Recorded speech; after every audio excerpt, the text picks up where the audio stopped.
de divulgación, los canales de divulgación, los canales del YouTube. Entonces, entiendo que ya se escucha de manera correcta, ya se está grabando. Ujú. Y comenzamos, compañeros. Únicamente daría como sugerencia, por no decir instrucción, que todas las preguntas que tengan por hacer, que vayan generando a lo largo de esta ponencia o aquellas que hayan planteado de manera previa, se realicen una vez que termine la ponencia, dado que el tema es bastante vasto y no me gustaría interrumpir el orden de ideas de esta exposición para abordar cada una de las preguntas. Ya las vemos al final. Yo no tengo problema con el tiempo en- de extensión de esta cita. Y de nueva cuenta, muchas gracias a los compañeros y compañeras de México y del extranjero que se han conectado para esta ponencia. Así que damos arranque, inicio. Como bien comentó Iván, yo soy Eric Rodríguez Vieira. Ahí en esta PowerPoint pueden escanear el código QR de mi LinkedIn para aquellos que gusten ponerse en contacto conmigo con objetivos de actividades profesionales, mi correo electrónico también para aquellos que gusten ponerse en contacto conmigo. Entonces, compañeros, muy bien. ¿Cuál es el objetivo de esta conferencia, compañeros? Ujú. Por medio de esta videoconferencia que tendrá una duración máxima de 50 minutos y haré todo lo posible porque sea aún más corta para dar oportunidad a intercambios, a debates, alguna discusión en torno al tema aquí tratado, ujú, se expondrán los mecanismos de análisis e intervención de la psicología de la conducta o, dicho de manera genérica, del conductismo para hacer frente a comportamientos tipificables como dentro de este marco de comportamientos corruptores, ujú, de comportamientos que reinciden sobre la corrupción, en donde en los contextos organizacionales. Entendamos por contextos organizacionales las empresas, el sector público. Hablaré de manera genérica como contextos de trabajo. Cuando me refiero a contextos organizacionales, me refiero a contextos de trabajo. Yo básicamente lo que soy es un psicólogo del trabajo que opera desde el marco del análisis de conducta o también denominado análisis conductual aplicado. Y la ruta crítica, compañeros, se dividirá en cuatro momentos. En un primer momento haré una delimitación de este concepto, dado que no es un concepto unívoco, es un concepto que no tiene una única definición compartida por todos. Sin embargo, sí posee elementos típicos, elementos característicos para poder referir a qué es la corrupción o qué es un acto de corrupción. Ujú. Posterior a esta delimitación, trataré cómo entronca, cómo se encuentra lo que se denomina corrupción con el comportamiento, porque básicamente, y es una de las tesis fundamentales de este encuentro, de esta conferencia, es que la corrupción es comportamiento. Y vamos a observar a lo largo de esta ponencia cómo se delimita, cómo se define, cómo se mide, cómo se previene, cómo se interviene y cómo se sanciona la corrupción. Ello por medio de cuál es la analítica que he utilizado en tareas de gestión del comportamiento organizacional. Valga decir que aquí yo no les haré todo lo posible por no hablarles de cómo se podría hacer una sanción administrativa desde un punto de vista netamente teórico, dado que afortunadamente lo que yo aquí les presentaré son cosas que he hecho directamente en despliegue operativo en campo. Es decir, yo soy un psicólogo, básicamente un psicólogo de campo que se interesa por la teoría, pero considero que una teoría sin un ejercicio práctico, poco potencial de transformación social tiene. Y por último, trataremos los mecanismos de prevención, de investigación y los mecanismos de sanción disciplinaria, esto observado también desde la psicología de la conducta. Estos son los 4 momentos de esta ruta crítica, compañeros. Pasamos a la siguiente diapositiva. Delimitemos el concepto. Ujú. ¿Cómo se define la corrupción? Y hago lectura. De manera genérica, la corrupción refiere al comportamiento que incurre en el uso de recursos del Estado o del gobierno, dicho de manera general, por parte de individuos con objeto de beneficiarse económicamente y de manera ilegal, generalmente de forma secreta. Ahora bien, esta definición, compañeros, es una definición genérica. Si ustedes leen distintos materiales, y ya lo verán en la sección de referencias y algunos que iré tratando aquí, la corrupción su definición no obedece a un concepto unívoco. Sin embargo, sí posee al menos 3 elementos característicos indispensables para poder tipificar una conducta o una serie de conductas que las personas ejercen, poderlas tipificar como un acto de corrupción. El primero de estos elementos indispensables: ocurre el desvío de recursos públicos para fines privados. Ujú. Un segundo elemento: se dan un abuso de poder encomendado para el beneficio personal.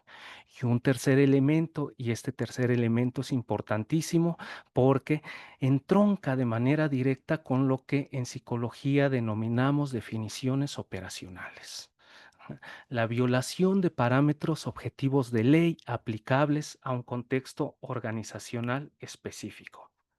Cuando los psicólogos del trabajo, al menos los que trabajamos desde la óptica de la gestión del comportamiento organizacional, nos inmiscuimos en una organización pública o privada, algo de lo, una de las primeras actividades que debemos de realizar es la lectura, el estudio pormenorizado de la normativa aplicable para la institución.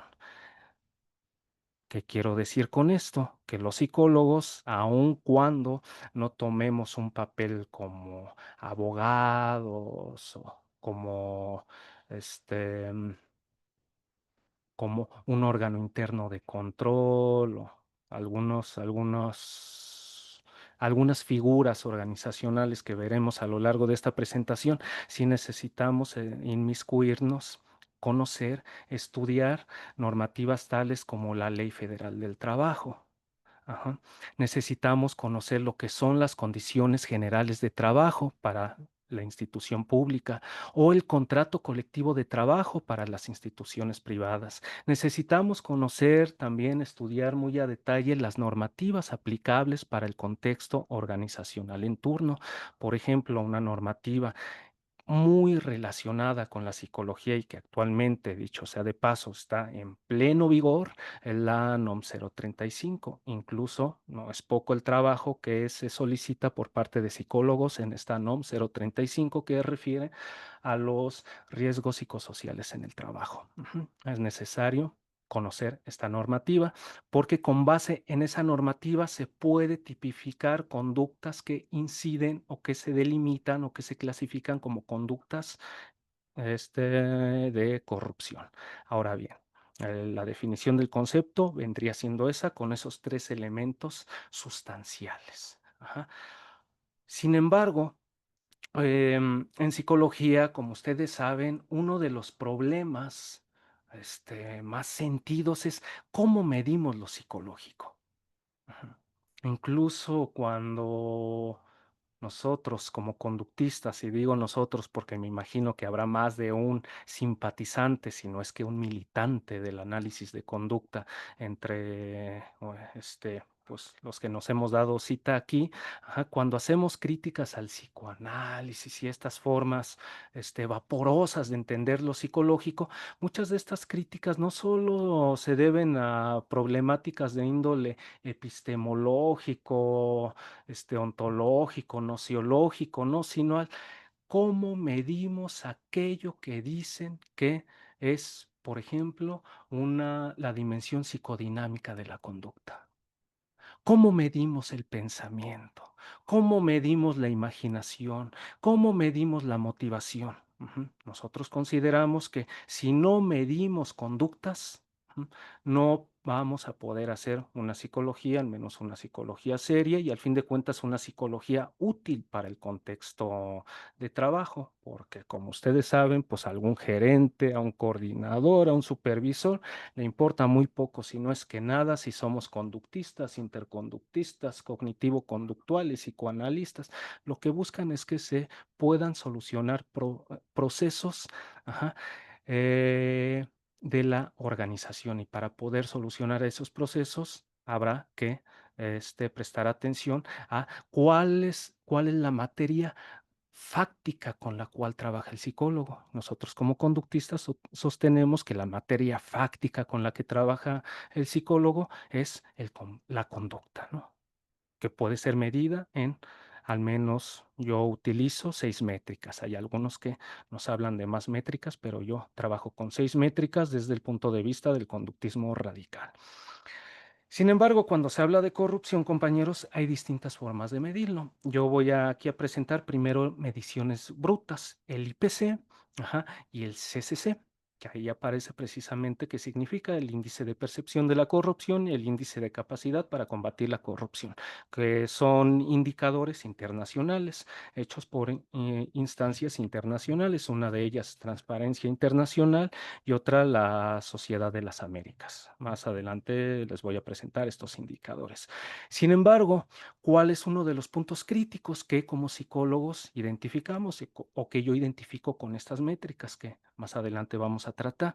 Que al tratarse de métricas de la percepción o métricas que se realizan con base en encuestas, el método de la encuesta, sostenemos nosotros, no es un método demasiado fiable para medir un fenómeno. Ujú. Este, y eso es algo fácil de, pues, de evidenciar. Si yo les pregunto a ustedes cuán felices sean en este momento, quizá muchos digan, pues yo soy muy feliz, ¿no? Aunque la realidad fáctica sea otra, ¿no? Ujú. Las encuestas tienen sus problemas, pero vamos a ver eso, ajá, cómo se mide la corrupción en bruto. Ujú. Porque precisamente se concibe como un problema con base en esas métricas en bruto, el IPC y el CCC. Y vamos a ver qué pasa para el caso específico de México.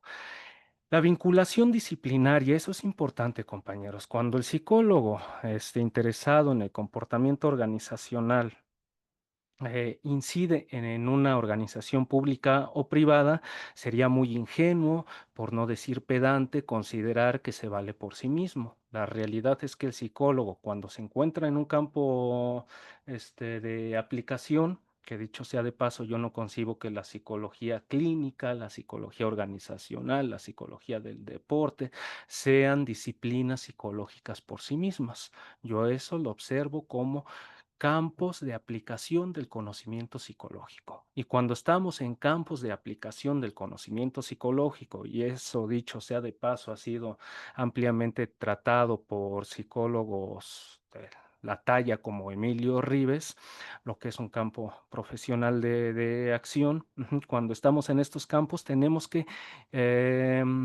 trabajar de la mano con otras disciplinas, con otros profesionistas.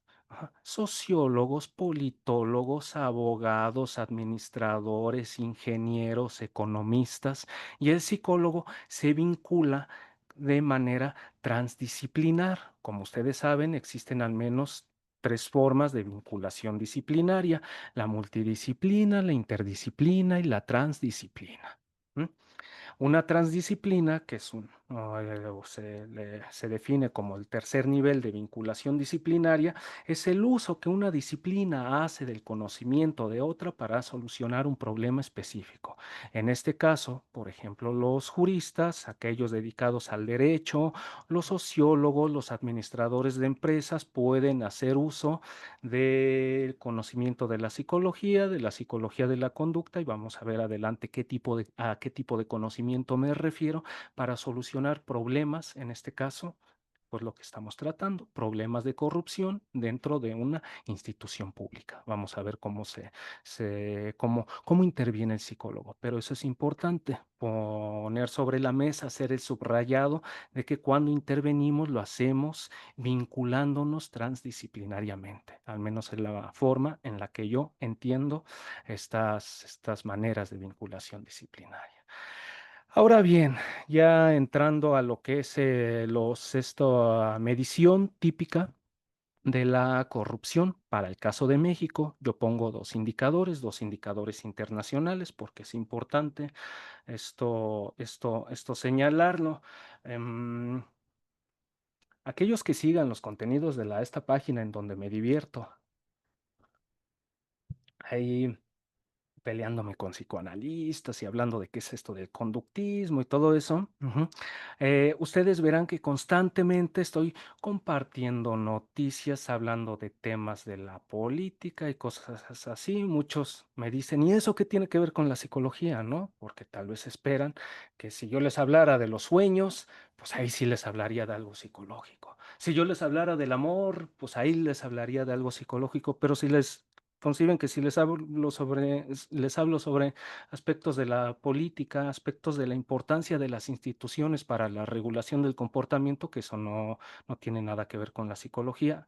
Sin embargo, concibo que ello es un error. ¿Y qué es un error? Debido a que a una tendencia que al menos se observa de manera muy marcada desde los años 70, una tendencia anglosajona a la individualización de los problemas psicológicos, y que en pos de esa individualización incluso muchos están buscando el problema psicológico en alguna parte del cerebro, ¿no?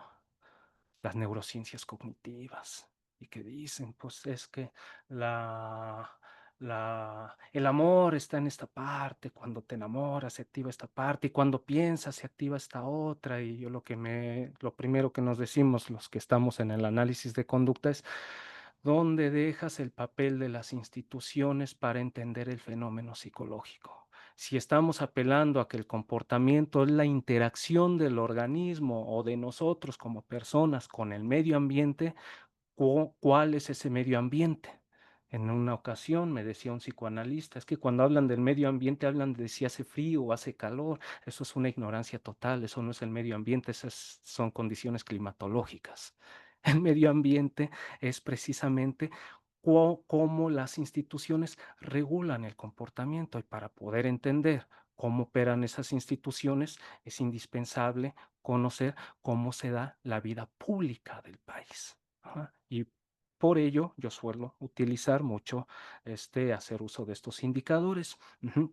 Sin embargo, con precaución, porque yo soy una persona de izquierda políticamente, compañeros. Sin embargo, cuando yo observo lo que dice el gobierno de mi país, que también es un gobierno que apela a ser de izquierda, aunque yo lo sigo poniendo muy en duda, nos dicen que la corrupción es uno de sus temas de que capitales.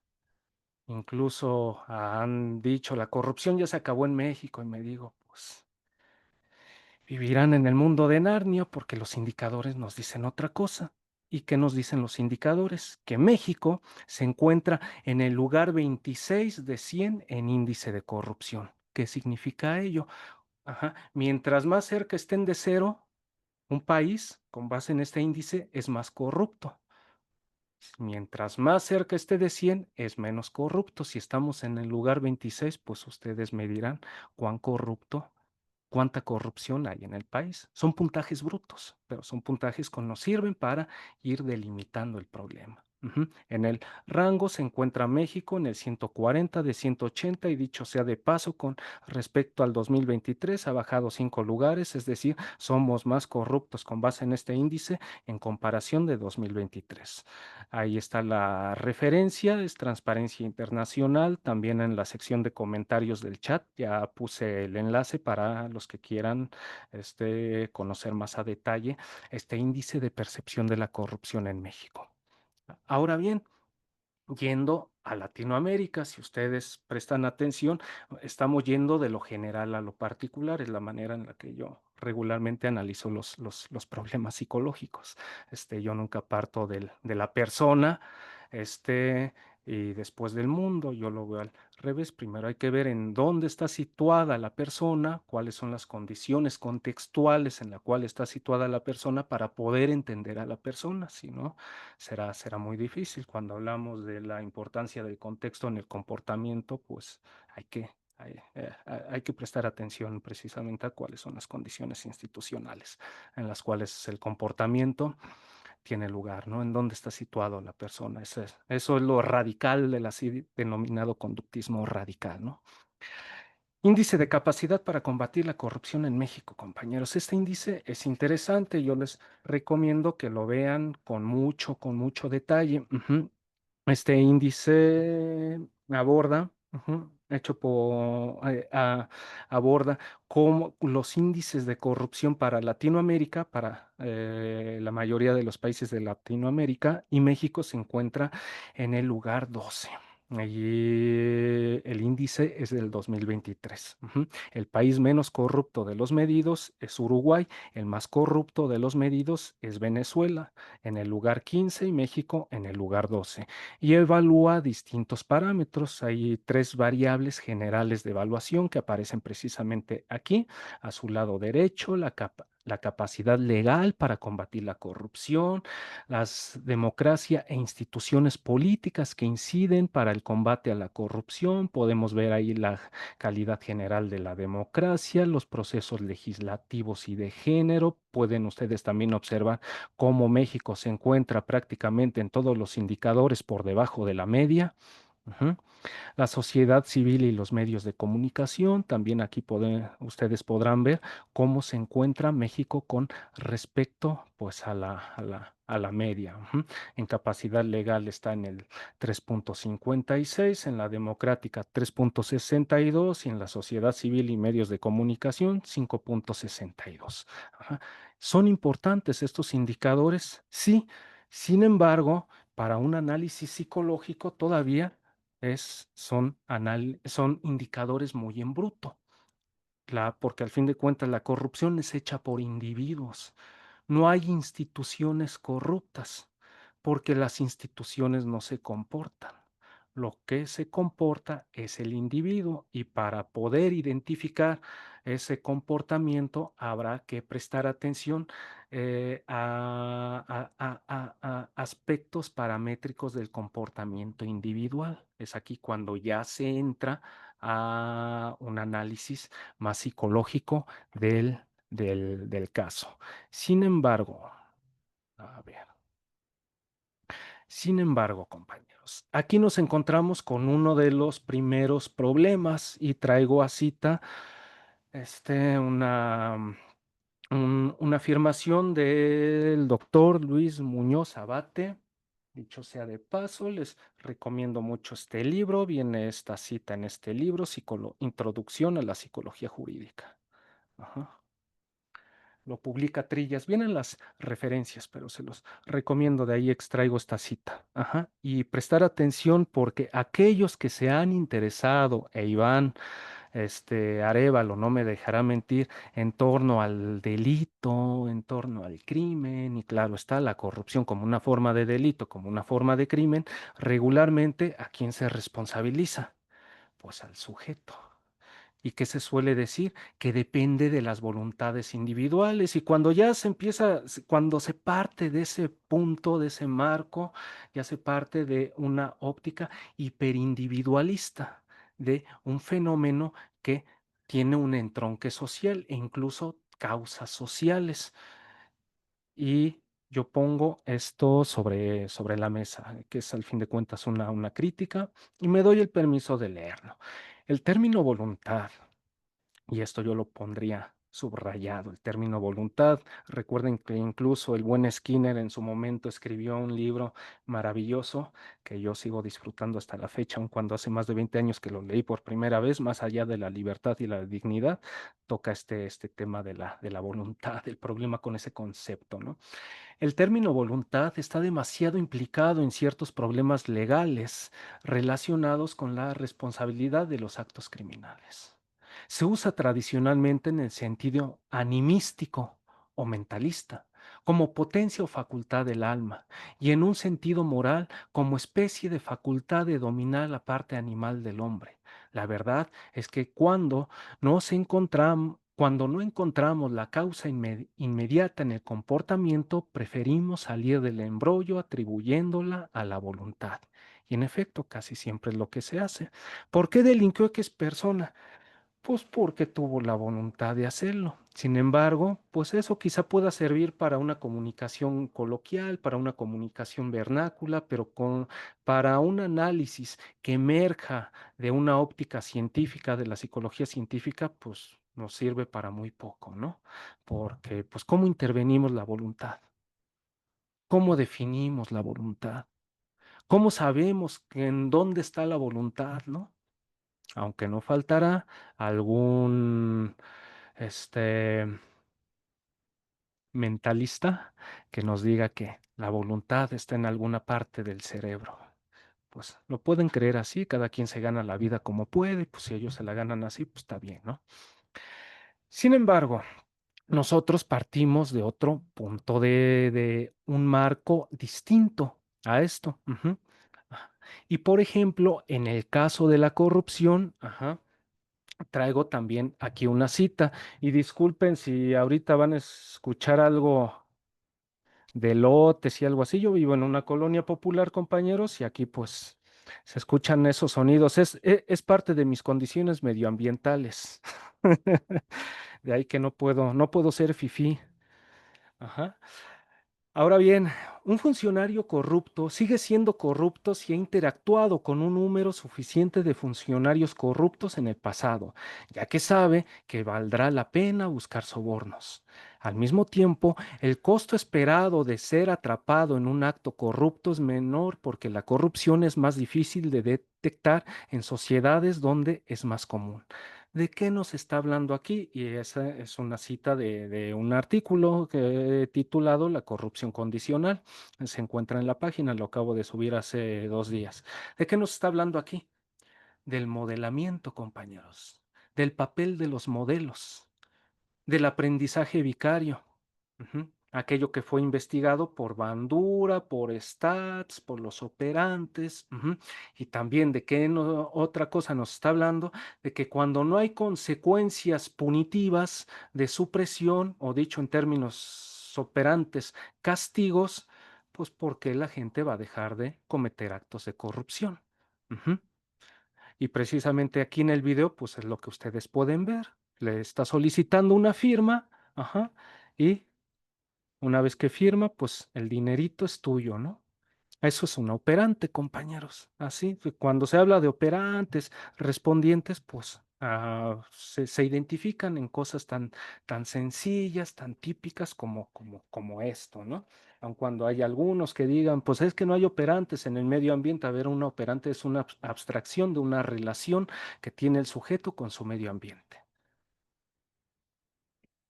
Bueno, entonces continuamos. Ahora bien, dicho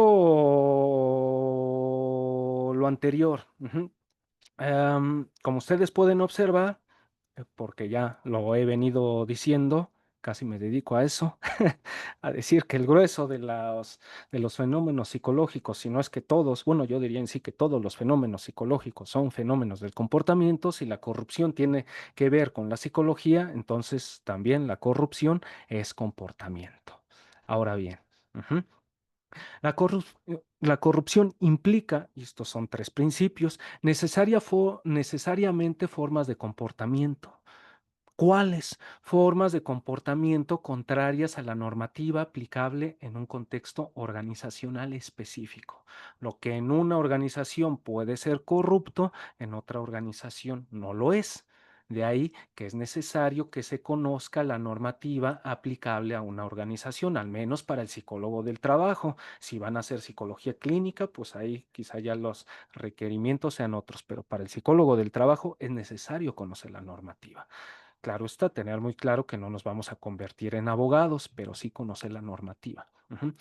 No existen organizaciones corruptas, como anteriormente les he comentado, sino individuos que actuando en organizaciones ejercen comportamientos tipificables como corruptos. Ujú. La corrupción, a su vez, se objetiva vía la identificación cuantitativa de patrones del comportamiento ejercidos por agentes que actúan de manera individual o en coordinación con otros sujetos. Esos son tres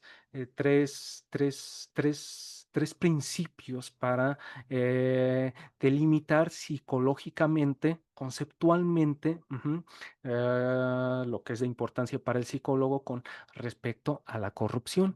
Ajá. Ahora bien, ujú, les he hablado casi desde el principio de esta ponencia de que es importante que se conozcan las leyes, las normativas, los códigos. Sin embargo, más de uno de ustedes dirá, porque desafortunadamente esto no se enseña en las escuelas, al menos no, pues en las escuelas que yo conozco, porque yo cuando pasé incluso en la FES Iztacala, que tiene fama de ser muy conductista, y me enseñaron que psicología organizacional, me andaban enseñando pruebas proyectivas. Este, y nunca nos mandaron a leer, por ejemplo, la Ley Federal del Trabajo, el Código Penal Federal, la Ley General de Responsabilidades Administrativas, y precisamente es eso. Estas son las normativas que se necesitan conocer porque son normativas que entroncan con fenómenos de corrupción, son las normativas que son útiles para identificar en campos operativos fenómenos de corrupción. La Ley Federal del Trabajo,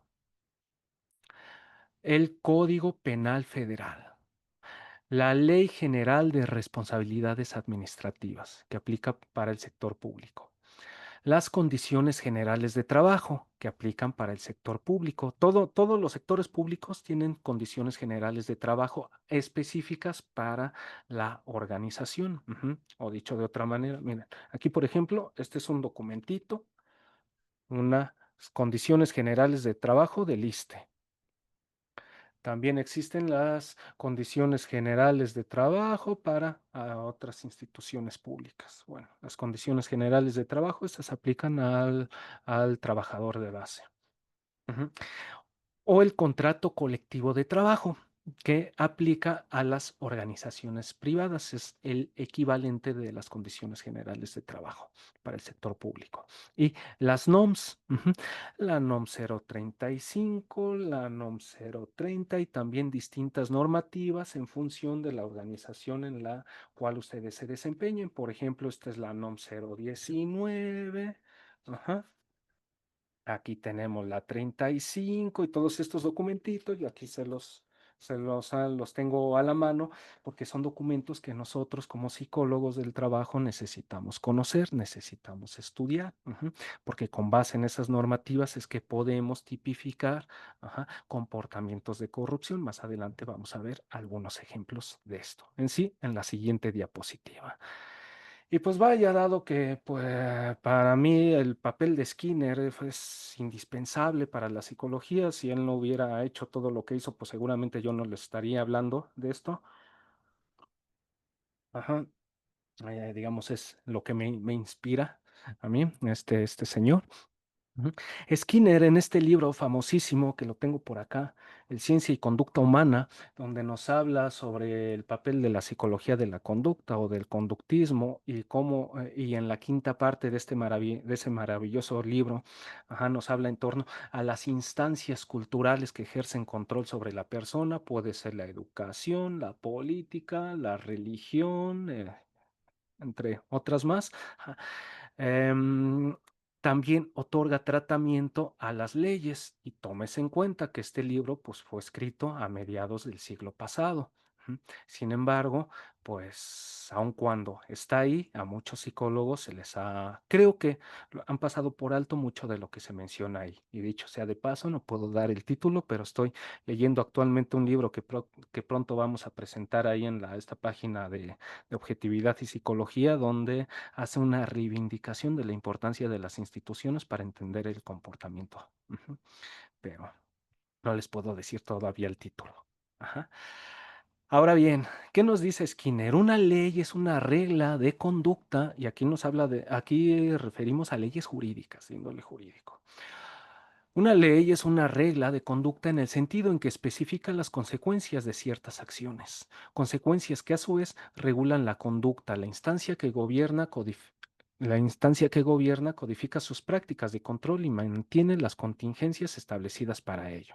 Y aquí, en el lado derecho, extraigo distintas leyes de la Ley Federal del Trabajo, el artículo 7 del Código Penal Federal, el 214 en su sección 2 de la Ley General de Responsabilidades Administrativas, artículo 62 y de la normativa 035, el 7.1, ajá, inciso B. En donde básicamente, si ustedes lo leen, no me voy a dar el tiempo de leerlo, porque si no me va a comer el tiempo.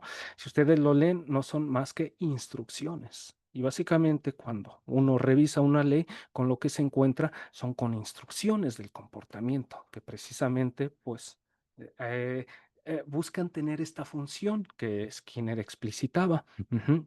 Explici- eh, Especificar consecuencias para ciertas acciones con objeto de regular la conducta.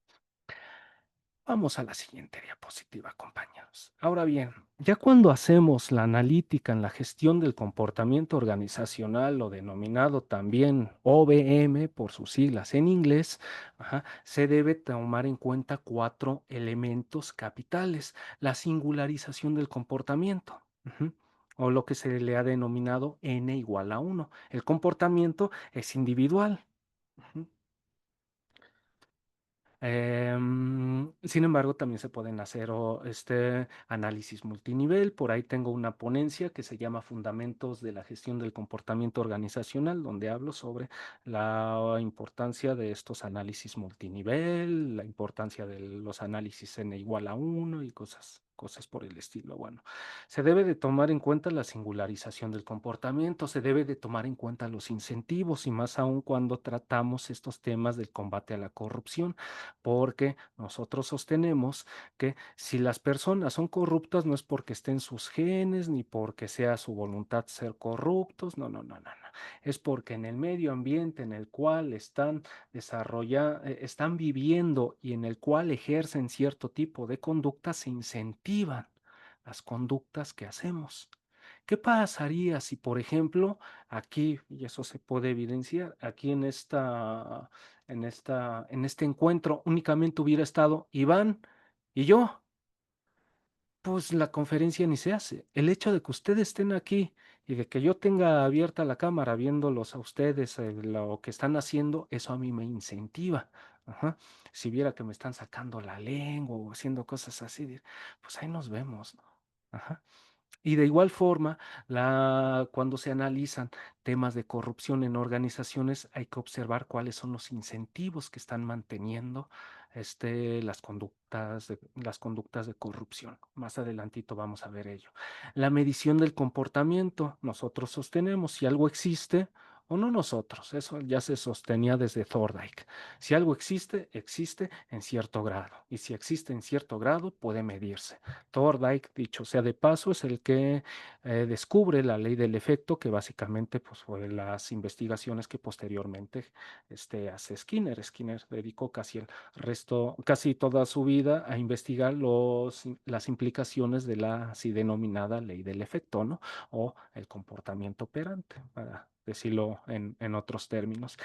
Y también es necesario observar el modus operandi. Cuando hablamos del modus operandi, ajá, también al fin de cuentas nos estamos refiriendo a cómo se comporta el sujeto. Ujú. El comportamiento es idiosincrático. Ujú. Sin embargo, puede ser medido, pueden identificarse los incentivos, podemos encontrar patrones, etcétera, etcétera. Y ahora bien, muchos de ustedes dirán, bueno, ¿y cómo miden? ¿Qué es lo que utilizan para medir? ¿Cuáles son los indicadores? Porque si hablamos de medición, etcétera, y no tenemos indicadores claros, pues vamos a estar fritos, ¿no? Nada más se va a quedar como un discurso de muchos conductistas que nos dicen que ellos casi son la verdadera psicología, pero pues no tienen formas de medir nada, ¿no? Nosotros, los analistas de conducta, utilizamos al menos 6 parámetros de medición: la frecuencia en la que se da la conducta, el lugar donde se da la conducta, la velocidad con la que se da la conducta, la precisión, la intensidad y la latencia. Ajá. Y cuando hacemos investigaciones o cuando contribuimos a la investigación de índole jurídico, en toda investigación de índole jurídico es indispensable que esté tipificada o sostenida en un trípode: las circunstancias de modo, cómo se da la conducta; las circunstancias de tiempo, cuándo se da la conducta; y las circunstancias de lugar, dónde se da la conducta. Modo, tiempo y lugar. Incluso si alguno de ustedes ha estado inmiscuido en la realización de actas administrativas o actas circunstanciadas de hechos que se suelen hacer con mucha frecuencia en los contextos organizacionales, cualquier abogado les va a decir: a ver, si no viene especificado en tu acta circunstanciada de hechos, en tu narrativa, las circunstancias de modo, tiempo y lugar, el documento no me es útil para tipificar una conducta. Y precisamente esos modos circunstanciales de modo, tiempo y lugar pueden identificarse con base en estos parámetros. Los indicadores de frecuencia nos hablan del modo y tiempo en el que se da la conducta. El de lugar, pues valga la redundancia, nos habla del lugar. La velocidad, la precisión, la intensidad y la latencia nos habla del modo en el que se da la conducta. Ajá. De ahí que si ustedes, y cuando ustedes identifican una conducta y son capaces de expresarla en esos términos, eso será de gran ayuda o es de gran ayuda para aquellos que hacen investigaciones legales. No me gusta así mencionarlo mucho, pero yo cuando estuve ahí en el ISSSTE casi me especialicé en la realización de actas administrativas, y pues los índices de éxito con base en la utilización de estos parámetros eran muy, muy altos. Em, Ahora bien, esos son los indicadores. Sin embargo, todo indicador, compañeros, ustedes saben que requiere de algún formato. Puedo tener el indicador, lo puedo saber identificar cuando ocurre, pero ¿cómo lo registro? Los formatos, se necesita para ello formatos de registro conductual. Los registros acumulativos, los gráficos de ocurrencia son registros conductuales que utilizamos. Los checklists son otro tipo de registros que utilizamos, y los mapeos de ocurrencia son otro de los tipos de registro que utilizamos los analistas de conducta. ¿Y cómo se representa eso? Pues, por ejemplo, los registros acumulativos y los gráficos de ocurrencia son estos. Ujú. Los checklists, ya su representación es así. Ajá. Y el mapeo de ocurrencia es así. Ajá. Y este mapa no lo hice yo, ajá, porque a mí no me gusta hacer así de que me invento las cosas para que se vea bonito, ¿no? Porque eso sería una forma de tomarles el pelo y a mí no me gusta hacer así. Este mapa viene extraído precisamente de un libro hecho por una psicóloga forense.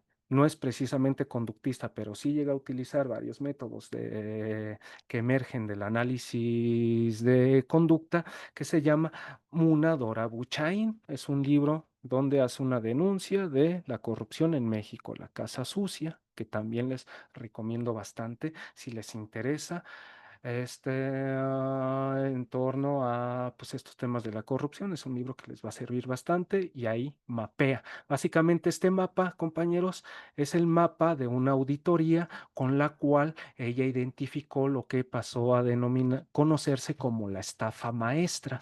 Ella fue la auditoría en jefe de la estafa maestra. Ajá, es decir, eso se hizo con base en indicadores conductuales, y pues aquellos que hayan estudiado qué fue eso de la estafa maestra, todo lo que encontraron, podrán ver que esto, pues cuando se realmente es útil, no se queda únicamente en el aire o en el gas o la psicodinámica y todas esas cosas extrañas, ¿no? Ahora bien, ya vimos los indicadores, ya vimos la lógica, los indicadores, las formas de registro, las formas de representación. Ahora bien, cuando ya se va a intervenir directamente sobre los hechos de corrupción, debemos tener en cuenta las formas de vinculación disciplinaria de las cuales les hablaba hace unos minutos. ¿Con quiénes se coordina el psicólogo en estas tareas, principalmente cuando trabaja como consultor para este tipo de intervenciones? Tiene que coordinarse con el trabajador o los trabajadores, con los cuerpos de autoridad, subdirectores, coordinadores, directores de las instituciones, con los sindicatos, sean de confianza, o de trabajadores de confianza, trabajadores de base, con las contralorías, o llamados así también órganos internos de control, con las unidades jurídicas, ujú, y con las fiscalías. Por ejemplo, la Fiscalía General de la República, pero existen distintas fiscalías. Son los agentes y los organismos actuantes con los cuales se coordina el psicólogo para realizar estas actividades. Ahora bien, a continuación, y ya estoy a punto de acabar, compañeros, espero me esté dando a entender con esto. Ahora bien, las acciones, para realizar intervenciones, compañeros, ujú, se pueden hacer intervenciones en tres dimensiones. Intervenciones en donde participe el psicólogo, intervenciones con objeto preventivo, intervenciones con objeto de identificación e intervenciones con objeto de sanción. Al final de esta ponencia les voy a compartir un artículo que publiqué ahí en la UNAM, que precisamente ya hizo referencia este Iván, que nos acompañó en la presentación, en donde ya expongo de manera muy pormenorizada, o lo más pormenorizada posible, porque sí se dejan varias cosas ahí sobre tintero, cómo en el ISSSTE hacía acciones de identificación y acciones de sanción disciplinaria con base en una lógica netamente operante, de la psicología operante. Ajá, y cómo presentaba los documentos, de qué me servían las cámaras de videovigilancia, los checadores de asistencia, los ERPs, etcétera. Ajá, ya para aquellos que quieran saber ya más a detalle cómo se hacía esto. Pero eso ya es para el final. Ahora bien, aquí en las acciones preventivas, compañeros, cuando, al menos con lo que yo me he encontrado, y creo que casi todos nos encontramos, es cuando observamos algún tipo de comportamiento que nos resulta molesto o que queremos que ya no se siga repitiendo. Ujú. ¿Qué es lo que ocurre? ¿Qué es lo que pasa? Ajá. Que regularmente se aplican castigos con intención de suprimir la conducta. Ustedes saben que vivimos en una sociedad que desafortunadamente hace un alto uso del castigo, ajá, como medidas de sanción. Sin embargo, yo sostengo, y casi la lógica de pues ahí sí muy de Skinner, de castiga lo menos posible.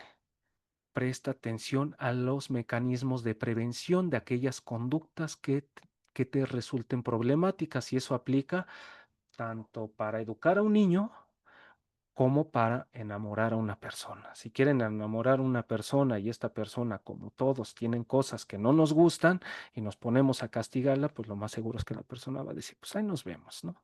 Ajá, que tengo que andarte aguantando, ¿no? Mejor me voy con aquel que me trata bien. Ajá, o con aquella que me trata bien. Ujú. Y eso es porque pocas veces se analizan los sistemas de incentivos que están manteniendo una conducta, y en una organización también operan sistemas de incentivos muy específicos para el ejercicio de una conducta. Ajá. Y en el caso de aquellas organizaciones caracterizadas por personas con una alta ejecución o con un alto índice de comportamientos de corrupción, regularmente los sistemas de incentivos están operando, funcionando de tal manera en que están incentivando ese comportamiento. Les voy a poner un ejemplo así bien de a ras de piso que en un trabajo a mí me pasó. Em, un trabajador o trabajadora, no recuerdo, ujú, llegó tarde Y como ustedes saben, en todos los trabajos, cuando se llega tarde, después de cierto periodo de tiempo, este, eh, aplica una eliminación de estímulos por normativa, por la misma Ley Federal del Trabajo, cuando no está justificado este retardo. Se le quitan estímulos de puntualidad. Ajá. Se eliminaron esos estímulos porque el trabajador o trabajadora llegó tarde. ¿Y qué pasó a los 2 días? Que ya teníamos al sindicato ahí, encima, ¿no? Ujú. Y el sindicato, recuerdo que me dijo, y era un psicólogo, pero de estos psicólogos extraños, ahí uno de los representantes del sindicato. Nosotros te prometemos, después de ya haber dicho que hasta me iban a colgar, y te prometemos que si perdonas este retardo, el trabajador no va a volver a llegar tarde. ¿Qué pasaría, compañeros, si yo le hubiera dicho, órale, se lo perdono? ¿Qué pasaría? Se los voy a contestar. Ajá. Pues que a la próxima ocasión en que llegue tarde voy a volver a tener al sindicato ahí, ¿no? Actuando con la misma intensidad, ujú, con la que yo previamente he fortalecido. Porque cuando una persona hace algo, una conducta, ajá, y nosotros la fortalecemos, ustedes saben que en términos operantes la probabilidad de que se vuelva a repetir aumenta. Ajá. Y eso así tan, pero tan sencillo, es parte del análisis de los sistemas de incentivos. El análisis de los sistemas de incentivos es una de las subáreas de la gestión del comportamiento organizacional reconocida por la Junta de Certificación de Analistas Conductuales. Y cuando estamos investigando corrupción, también es muy importante identificar cuáles son los sistemas de incentivos que están manteniendo las conductas de corrupción. ¿Con intención de qué? Con intención de modificar, que es lo que se está fortaleciendo. O dicho de manera bien llana, ¿qué conducta se está premiando en el trabajador? Y cuando ustedes van a una institución pública, por ejemplo, si van al ISSSTE, si van al IMSS, y ya no digo si van al SAT, van a encontrar cómo una gran cantidad de conductas de corrupción están precisamente mantenidas por los sistemas de incentivos. Ujú. Incluso hasta las mismas citas. Si quieres una cita en el SAT, te dicen, pues mira, te la doy, pero de aquí a 2 meses, pero si la quieres antes, te va a costar. Y si pagas, te la doy antes, es más, te la doy al día siguiente. ¿Y qué está pasando? Que el pago de esa cita está funcionando como un sistema de incentivos. Y como no hay sanción disciplinaria, pues la conducta continúa repitiéndose. ¿A qué voy con esto? Que no significa que la gente sea mala, ni que esté loca, ni que sea psicópata. Yo ni utilizo esos términos. Lo que ocurre es que se fortalecen una serie de conductas y entre ellas, pues las conductas de corrupción. De ahí que se tiene que prestar atención a los sistemas de incentivos que están operando. Se tiene que prestar atención también al modelamiento. ¿Qué tipo de conductas se están modelando? En este artículo que yo les refería en unas diapositivas pasadas en torno a la corrupción condicional, ujú, precisamente en ese artículo se hace una exploración por parte, pues ni de psicólogos en estricto sentido, sino de economistas conductuales. Pues como ustedes saben, es una área emergente que incluso ya hasta tiene Nobeles, ¿no? La economía conductual. Economistas conductuales que identificaron que la conducta de corrupción está altamente relacionada con el modelo, con quienes nos sirven como modelo. Si nuestro superior jerárquico es corrupto, es muy probable que nosotros también ejerzamos ese comportamiento porque nos lo está modelando. ¿M? Y más aún si es corrupto y no hay consecuencias de sanción hacia él, pues lo vamos a realizar. No es que seamos malos o algo así, sino que nos guiamos con base en las consecuencias. Entonces, el modelamiento es importante, o dicho de otra manera, no hacemos lo que nuestro jefe nos dice que hagamos, hacemos las cosas como él las hace. ¿M? El autocontrol, este término de autocontrol, compañeros, también es importante, dado que con base en este término, en este En estos entrenamientos de autocontrol, ajá, se pueden establecer mecanismos de autoinstrucción. Cuando hablamos de autocontrol, no hablamos de una causa sui, de la voluntad, de que alguien se autocontrole porque tenga voluntad, sino que establece mecanismos que sirven como autoinstrucciones y a su vez que ha recibido entrenamiento para tolerancia a la demora. Por ejemplo, y les pongo aquí esta cosa que yo aquí me haya puesto estos documentos, la normativa. Yo suelo también imprimir cuando estoy haciendo las presentaciones, suelo imprimir los documentos de presentación. Todo esto, compañeros, son mecanismos de autocontrol que yo utilizo para realizar mis ponencias. Aquellos que utilizan, por ejemplo, fichas, hay algunos que utilizan fichas, esos son también mecanismos de autocontrol. Hay algunos que utilizan los llamados acordeones, son mecanismos de autocontrol. Ujú. Es decir, no hay nada mágico en esto. Bueno, se tiene eso. Las acciones de identificación, compañeros, se tienen las supervisiones, las auditorías y los inventarios. Aquí no voy a entrar a detalle porque ya nos detuvimos mucho en esta diapositiva y ahí aparece ya escrito en qué consiste cada uno de ellos. Y dicho sea de paso, en estas actividades inciden psicólogos y como ejemplo, pues se tiene de nueva cuenta el trabajo de la doctora Muna Buchaín. Ella era auditora.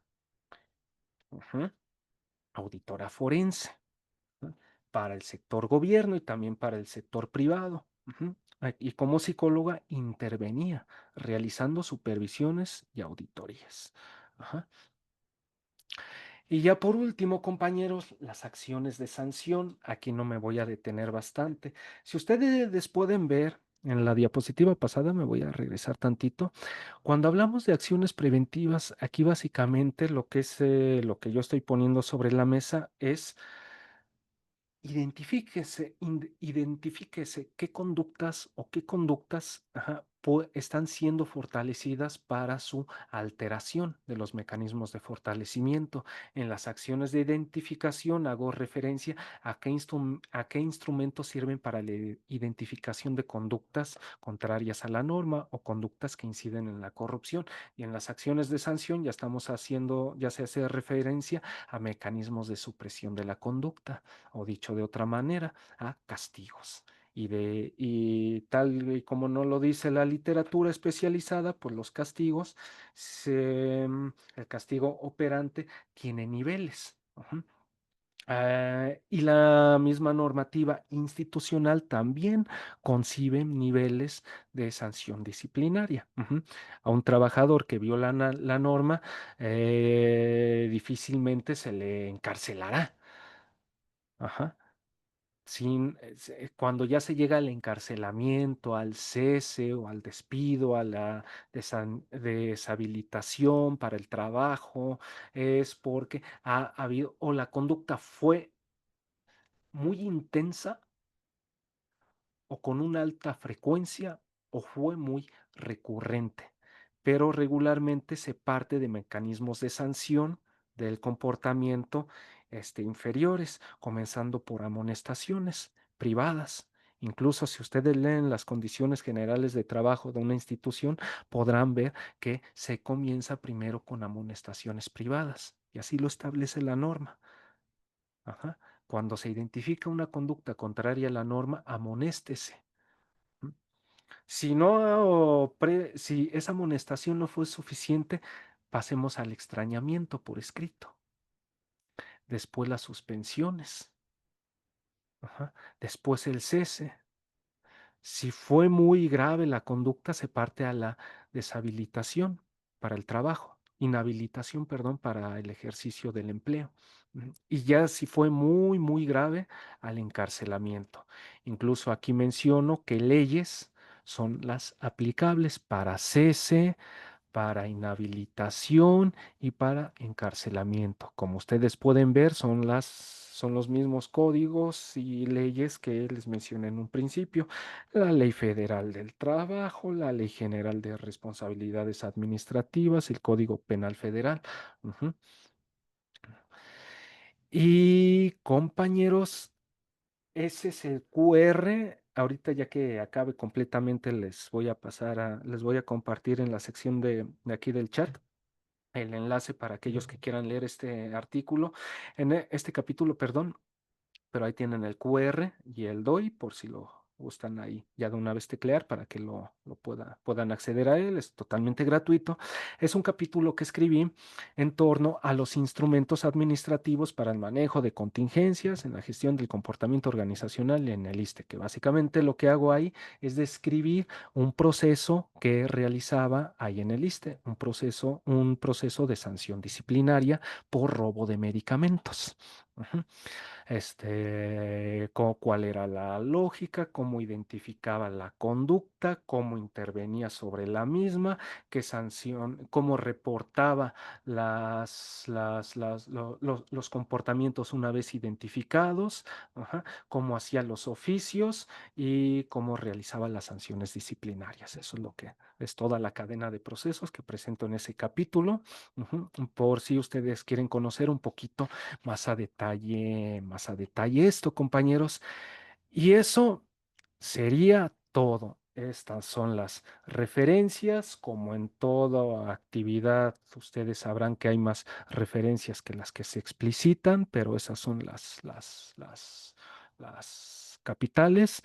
De nueva cuenta, recomendación, la Ley Federal del Trabajo, la de responsabilidades administrativas. Si quieren conocer más a detalle qué es esto de la gestión del comportamiento organizacional o cómo desde la óptica conductual se interviene en empresas, el libro de Luis López Mena, Intervención psicológica en la empresa. Acá lo tengo. Se los recomiendo muy mucho.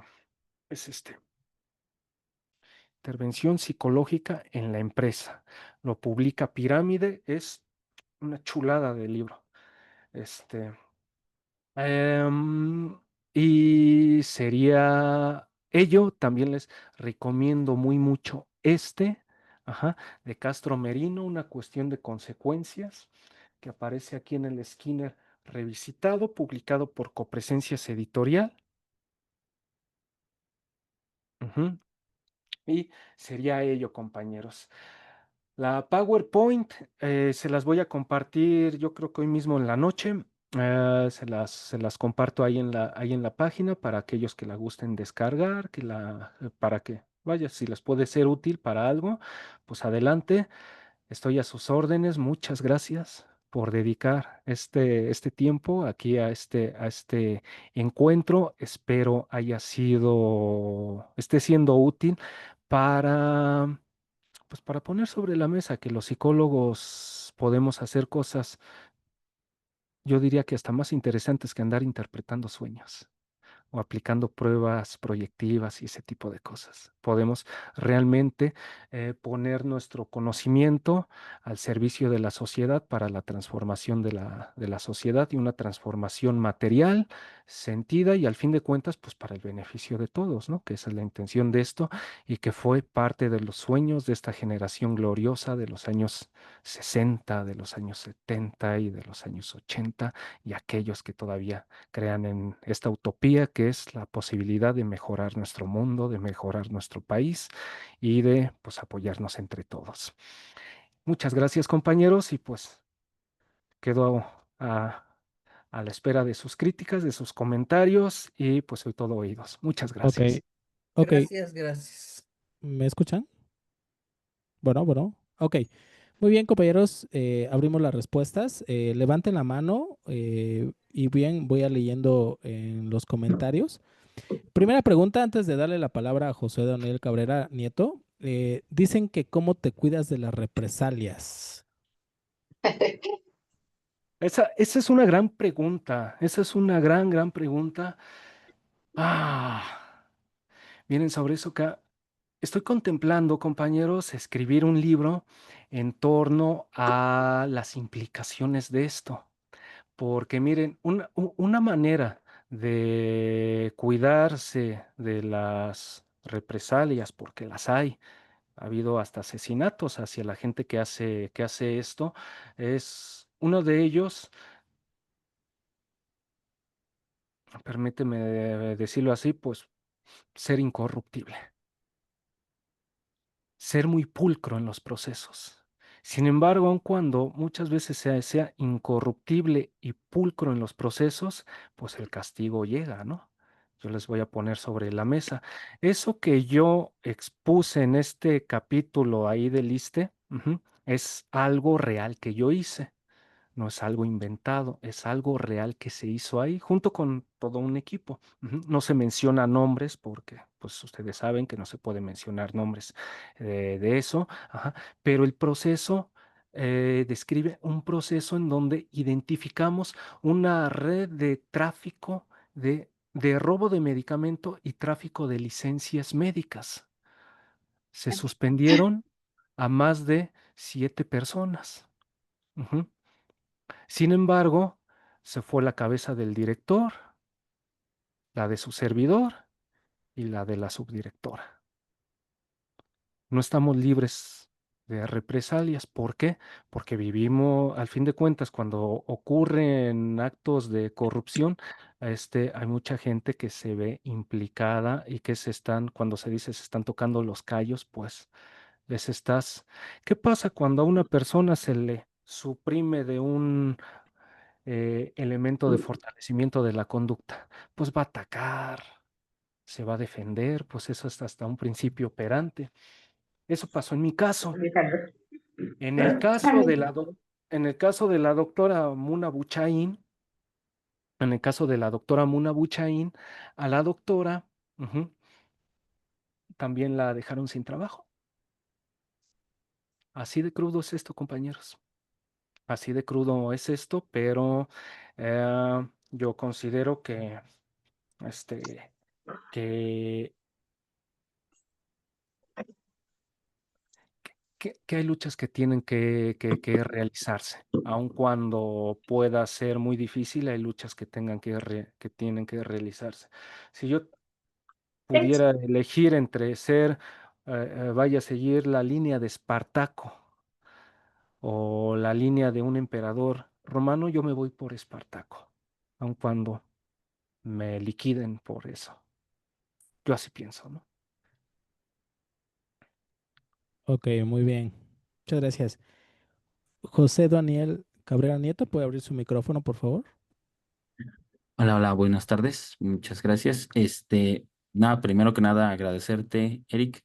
Bueno, yo que ya me ubicas por allá y en la página hemos estado siguiéndote constantemente. Concuerdo con Iván que, pues sí, compartes contenido de muy alto impacto.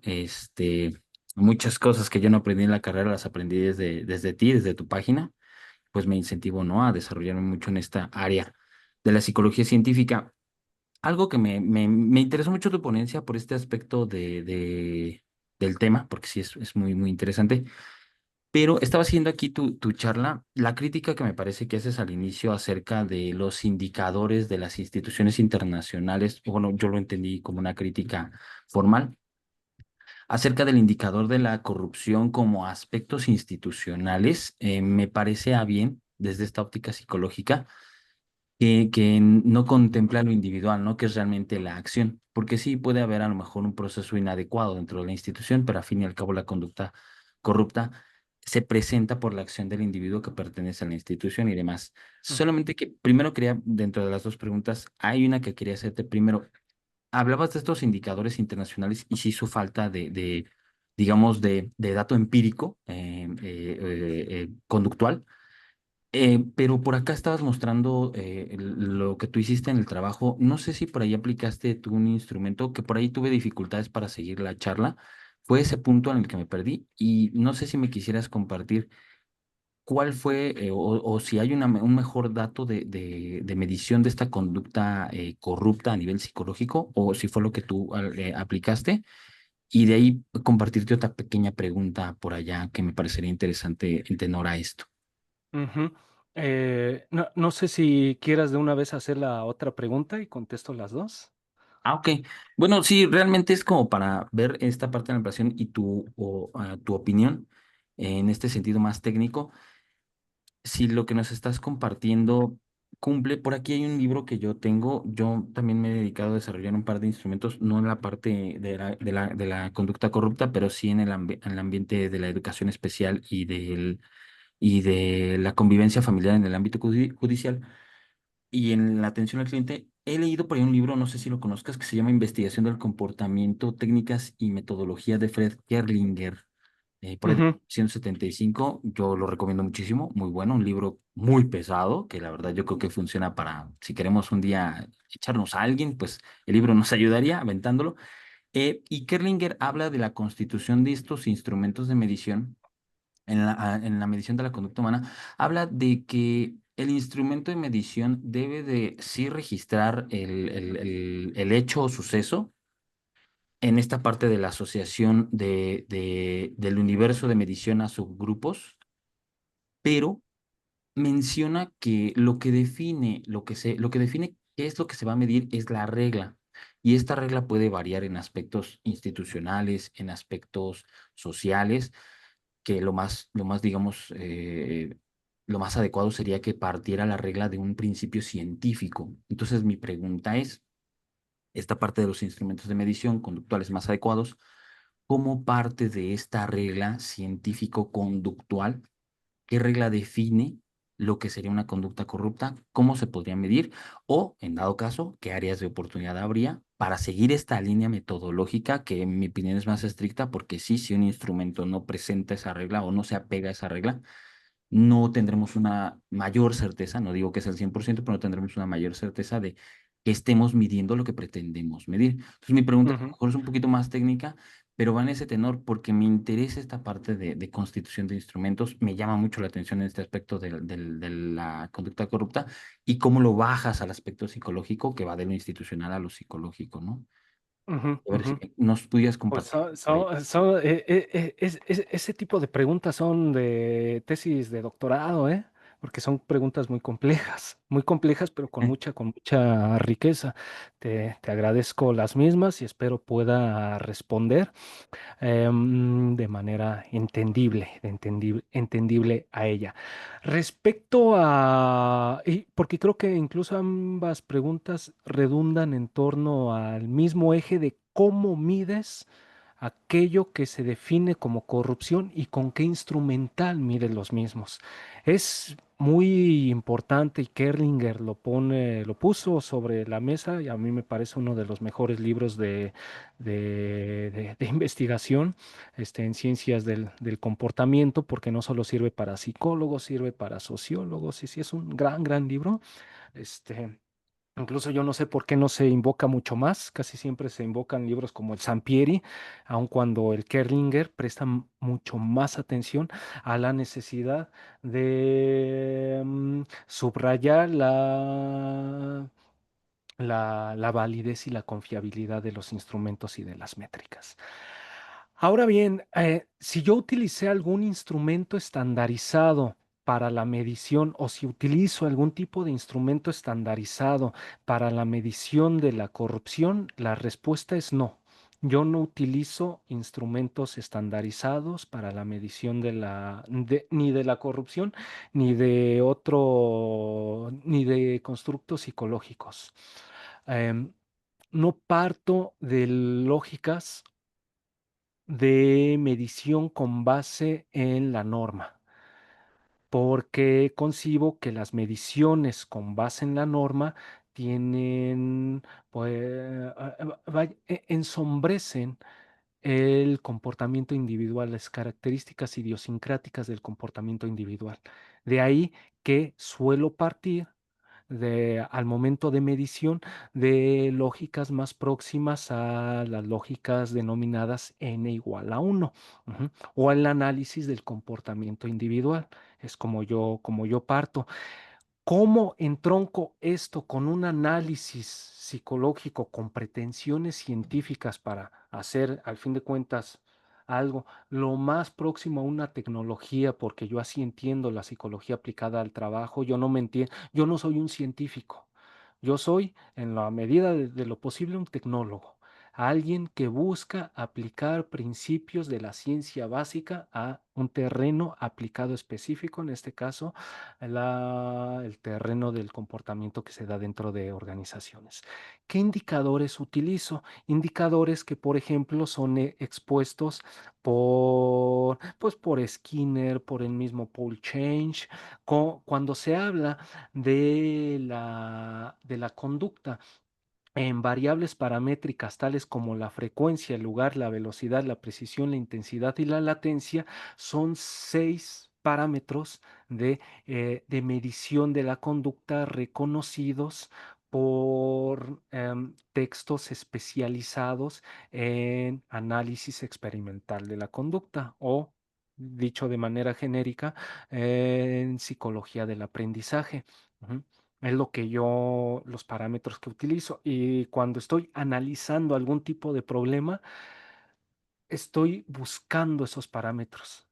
Prácticamente siempre estoy buscando esos parámetros. Ajá. Una vez delimitada una conducta con base en su operacionalización, estoy buscando con qué frecuencia se da, en qué lugar, con qué velocidad, con qué precisión, dependiendo de qué conducta de qué medición me sea más óptima en función del tipo de definición que haya establecido del comportamiento. Ahora bien, ¿cuál sería, que es otro componente de tu pregunta, cuál sería el parámetro que no es lo más correcto? El modelo de identificación del comportamiento para iniciar su métrica. Para el caso que hoy tratamos es aquella conducta que se define contraria a la norma. ¿Qué me establece qué conducta es contraria a la norma? La propia norma. Es la propia normativa la que me especifica qué conducta es contraria a la norma. Por ejemplo, en el caso que les mencionaba sobre el trabajador que llegó tarde y que se le hizo su descuento económico y esto, el que se pueda hacer un descuento económico por un retardo, eso es algo que me lo dice la propia normativa aplicable a la institución. Tanto la Ley Federal del Trabajo como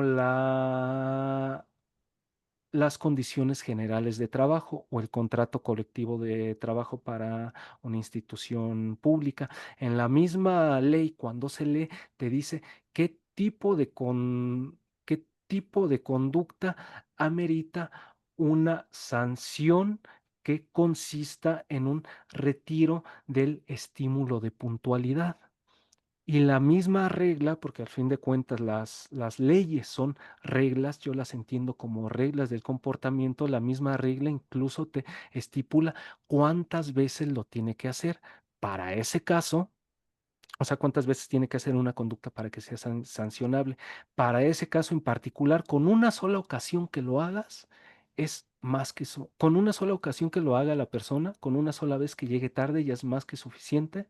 Tarde y de manera injustificada, es decir, que no tenga algún documento médico con vida legal como es una incapacidad. Ajá, una incapacidad médica es un documento con vida legal. Ajá. Si no te presenta ese tipo de documentos, pueden ser otros, pero aquí mencionamos ese tipo de documentos, ya pasa a ser un retardo injustificado que con una sola vez que lo ejerza ya se puede aplicar la regla. Ahora bien, grafico todas las conductas. No. Cuando hago investigaciones longitudinales, sí. Cuando hago yo una investigación longitudinal donde incluso yo llego a hacer registros acumulativos del comportamiento. Ujú. Cuando estoy investigando esto que yo les mencionaba de que se lograron sancionar a 6 personas por robo de medicamento, ahí sí hice una investigación longitudinal. ¿Qué instrumentos utilizaba? Utilizaba hasta las cámaras de videovigilancia. Para esas conductas que yo estaba investigando, no era necesario que prestara atención a los checadores de asistencia. Eso no me era útil. porque los checadores de asistencia me sirven para saber si la persona asistió o llegó tarde. Pero para saber si se está o no robando medicamentos, o presuntamente robando medicamentos, necesito otro tipo de instrumentos. Para esa que fue una investigación longitudinal en donde tengo que observar la repetición constante del comportamiento para identificar a los actores implicados, con qué frecuencia se da el comportamiento, entre otros, ahí sí necesito hacer registros acumulativos utilizando líneas base múltiples. Ujú. Eh, Oh, esa sería la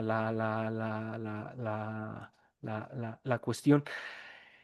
En los mapeos de ocurrencia, que fue otro de los registros conductuales que les comenté, los mapeos de ocurrencia también son útiles para saber en qué lugares se está dando la conducta, porque mire, todos los comportamientos, todo lo que nosotros hacemos, compañeros, todo sigue patrones, que sea difícil, patrones es decir, tendencias, que sea difícil de identificar la tendencia es otra cosa, pero existen tendencias. Ajá. Y incluso en las conductas contrarias a la norma, lo que se tienen que identificar son tendencias y parte de los elementos capitales para identificar una tendencia es en dónde se dan los comportamientos. Por ejemplo, para el caso de robo de medicamentos, es importante que observes si ese robo se da en la farmacia, dentro del área de farmacia, si se da en la ventanilla, después de que se da, hacia dónde va la persona, va a su oficina o va al automóvil o va al baño. Llegamos a encontrar que incluso iba al baño para destruir las recetas, para destruir la evidencia, y después se iba a su oficina y se mantenía en su oficina regularmente 1 hora y después se iba a su auto y así.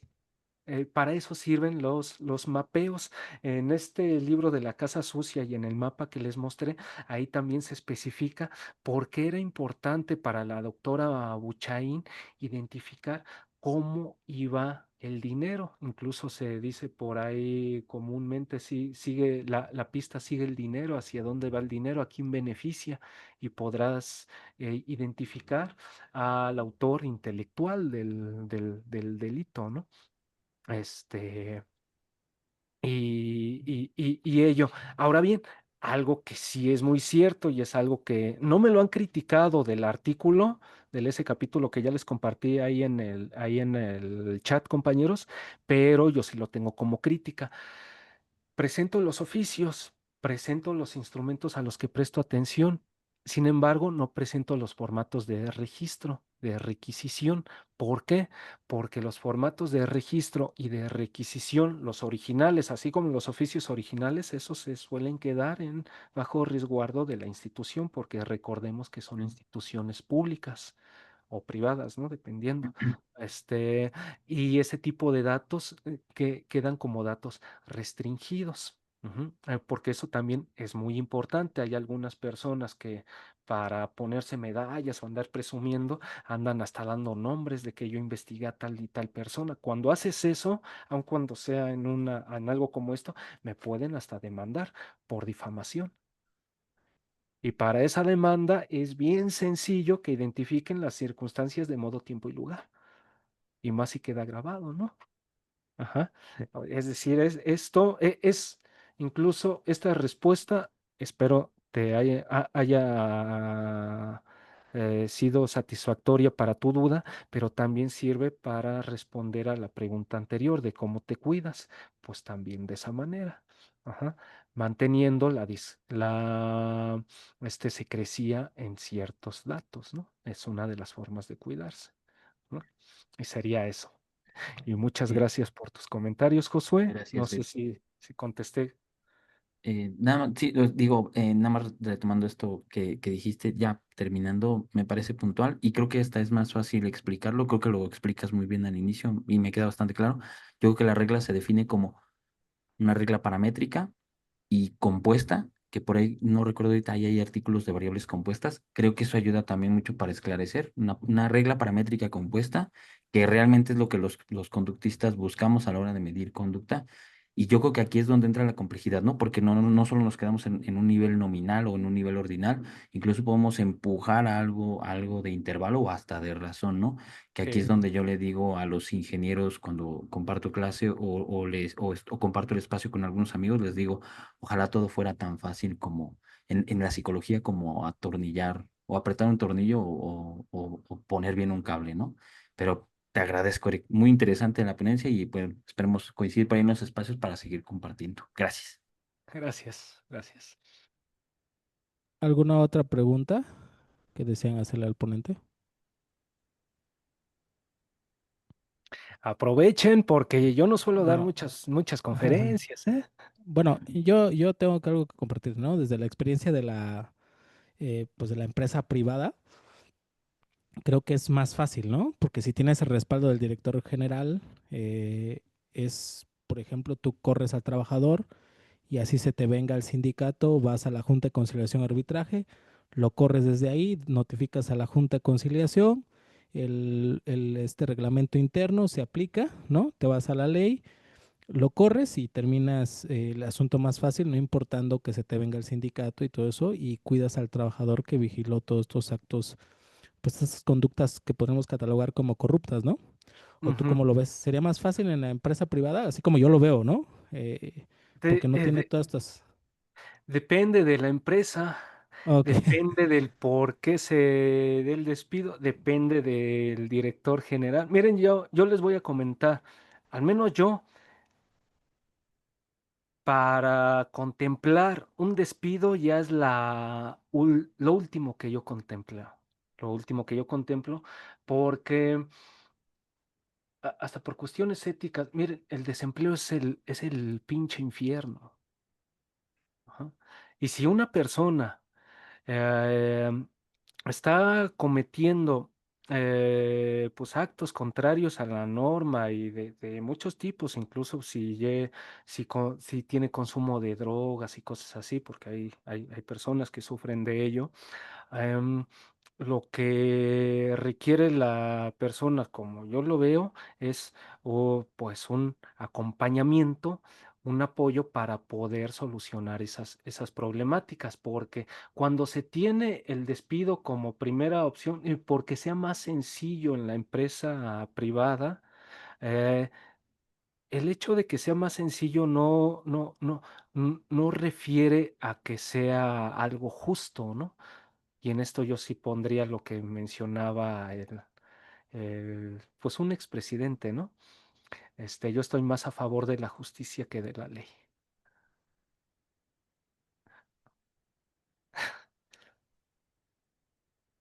Ese No te silencio. escucho. Ok, Ah. ¿no? No, está bien. Es que lo vemos desde dos perspectivas totalmente diferentes, ¿no? Porque al ser yo director, pues a mí Mm. me resulta más, o sea, Bueno, pero incluso, te puedes quedar incluso, sin gente, yo te diré. no, fíjate que tenemos experiencias aquí y, por ejemplo, nosotros cuidamos mucho el ambiente laboral. O sea, no sé si lo vaya a lograr cuando seamos 100, ¿no? Que es Ujú. mi idea, ¿no? Pero sí cuidamos mucho ese aspecto, ¿no? Incluso yo me he bronqueado con algún personal por su forma de contestarle, por ejemplo, a la coordinadora operativa, ¿no? O Sí. cuestiones de ese tipo, y que lo tengo que parar, y pues se terminan yendo al final, porque si no lo atajas, haz de cuenta, ya sobrepasó a la coordinadora operativa, ¿no? Y entonces llega hacia ti, llega la coordinadora, te dice, oye, ¿sabes qué? Ya me brincó, llegas y si no, bueno, si no actúas, ¿no? De alguna forma administrativa, pues los demás empiezan a ver Sí, claro. que no hay respuesta y se vuelve un ambiente sumamente drástico y después a la coordinadora, nadie la Ujú, va a acatar sus órdenes, ¿no? Teníamos ujú, algo de que hacía oficios esta persona y cuestiones así, entonces la coordinadora le corregía incluso faltas de ortografía o errores de sintaxis y pues ella se enojaba mucho, ¿no? ujú, Incluso pues tuvimos que optar pues, por el despido, ¿no? Porque ya ujú, ujú. empezaba a generar mucho, un ambiente negativo entre el demás personal. Ujú, Y entonces pues ya se empezaba pues a ver molestia, incluso entrabas a la oficina donde están todos ellos, porque tenemos una oficina grande, y ya pues sentías inmediatamente la tensión, ¿no? ujú, Y yo estaba en mi privado, ¿no? Y la coordinadora en el privado, pero pues la gente que está en su computadora ahí todos juntos en la oficina, pues sí entrabas y decías, ¿y ahora qué está pasando, no? ujú, ¿Qué pasa aquí? Antes eran todos sonrisas, estaban contentos y ahorita están todos serios, ¿no? Entonces, ujú. sí es un tanto diferente, ¿no? Creo que se ve desde posturas diferentes, pero yo también Pero se concuerdo, debe, pero hay normativas para esto, yo te claro, claro, respondería. Hay normativas aplicables para ambos sectores. claro.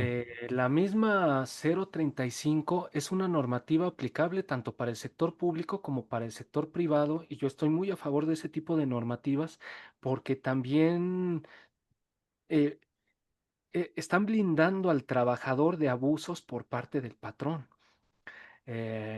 Porque cuando, cuando uno realiza algún tipo de sanción disciplinaria, la que sea, debe de estar amparada por la ley, porque si no, vienen las demandas por despido injustificado y cosas así. De ahí que en, yo como en los trabajos de consultoría haga el acentuado sobre si vas a hacer un proceso sepulcro en la realización del proceso y justifica muy a detalle, a fondo ese proceso para que posteriormente, uno, pues para que esté plenamente justificado el proceso, para que no se violen los derechos del trabajador, porque es indispensable no violar los derechos del trabajador, y para posibilitar el crecimiento, el desarrollo institucional, porque algo que está también evidenciado y en muchos materiales, yo soy un carnívoro de esto de la psicología del trabajo. Por ejemplo, en de gestión del conflicto, este es un libro hecho por psicólogos y psicólogas de España, en donde se enfocan a cómo los psicólogos pueden intervenir e intervienen, porque ellos son un grupo de consultores que intervienen específicamente en el conflicto de negociación y mediación en contextos organizacionales. Y una de las tesis con las cuales se arranca este libro, y que yo estoy de acuerdo con ello, es el conflicto es ineludible a la vida de las instituciones. Incluso es hasta bueno que exista conflicto dentro de la vida de las instituciones porque permite su crecimiento, su desenvolvimiento, y porque, dicho sea de paso, no siempre los cuerpos directivos, los cuerpos de gobierno tienen la razón. Muchas veces, pues no, la razón no les asiste. Y es mejor un conflicto, incluso gestionarlo, es lo que ellos sostienen, que eliminarlo.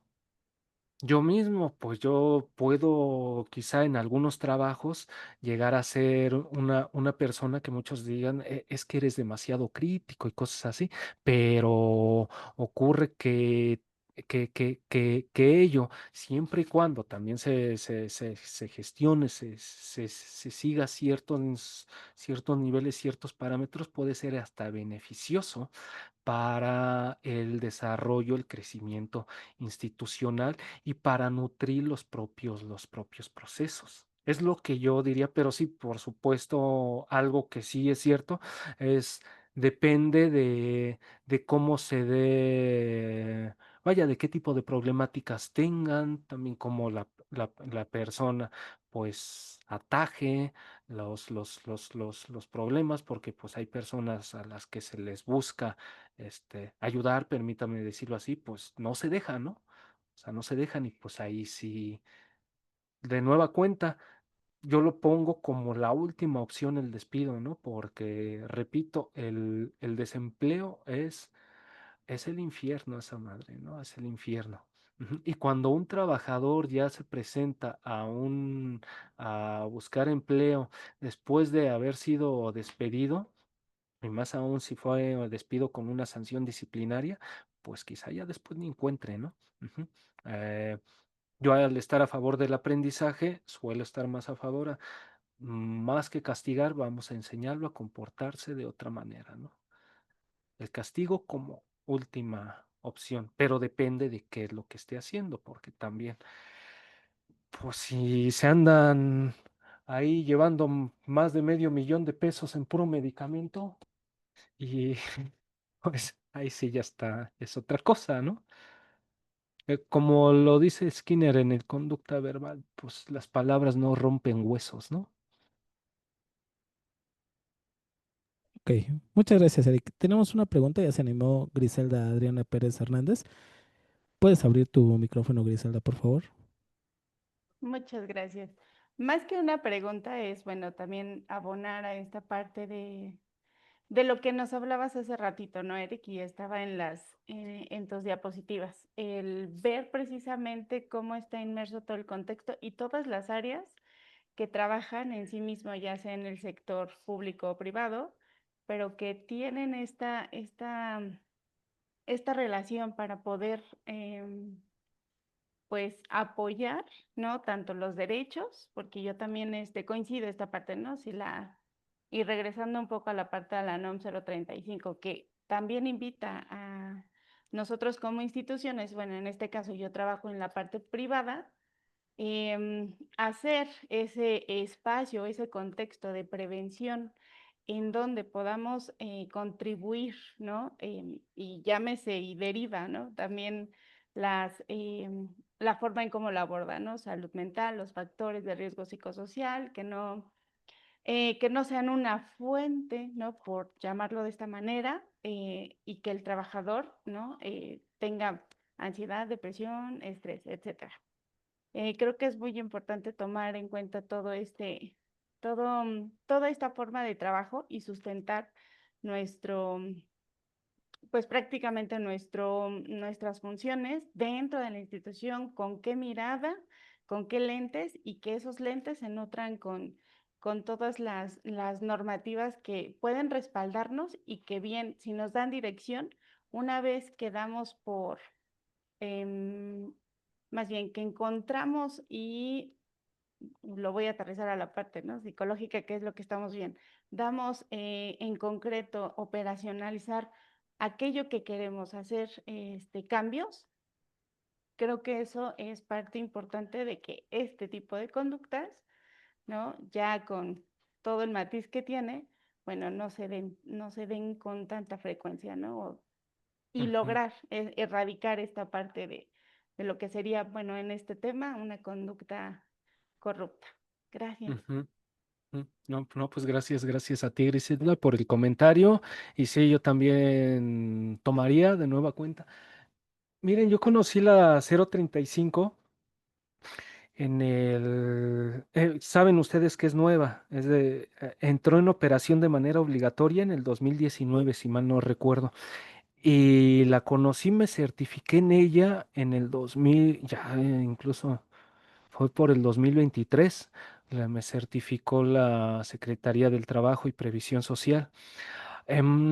Y sin embargo, las primeras referencias que yo había tenido de ellas habían sido por parte de psicólogos académicos de la Facultad de Estudios Superiores Iztacala, enfocados a la psicología organizacional, y decían, y lo voy a comentar con todas sus palabras, puras tonterías.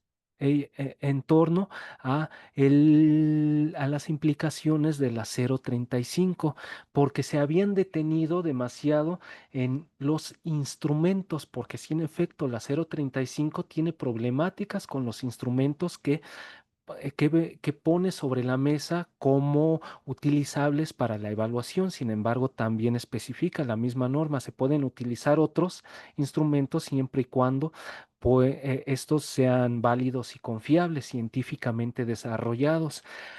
Eh, Sin embargo, aún haciendo a un lado estas problemáticas de los instrumentos, la norma al momento de uno estudiarla puede identificar muchos elementos, precisamente como bien comentas, preventivos para mejorar el contexto laboral, el clima organizacional, el ambiente organizacional y realizar intervenciones, acciones muy centradas en en el comportamiento de los sujetos. Y de ahí que yo considero esta la 035 como una de las normativas de mayor vanguardia, pero como muchas otras normativas, pues sujetas a su perfeccionamiento. Sin embargo, es algo que es muy útil para eh, crear ambientes laborales más estimulantes, ¿no? Y modelarse tipos de comportamientos más prosociales, porque se debe de prestar atención, creo, que vivimos en una sociedad, como antes mencionaba, que con una alta tendencia al castigo. Salimos y casi todos salimos y yo no me persino porque no soy creyente, pero salimos, ojalá y hoy no me asalten, ojalá y regrese a casa. Es decir, salimos con mucho estrés porque vivimos en una sociedad que genera mucho castigo. Cuando llegamos al trabajo, no se espere que seamos personas distintas. Ajá. Al fin de cuentas, al ser producto del medio en el cual, en el cual vivimos, ajá, ya llegamos al trabajo con una serie de predisposiciones, ajá, de motivantes que generan estrés, ¿no?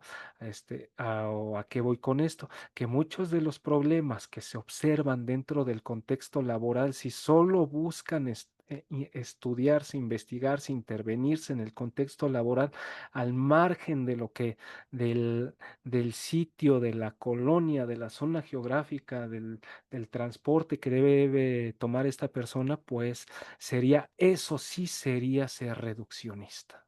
Eso sí sería ser reduccionista. Muchas veces se dice y nos lo dirigen a a los conductistas, es que ustedes son muy reduccionistas.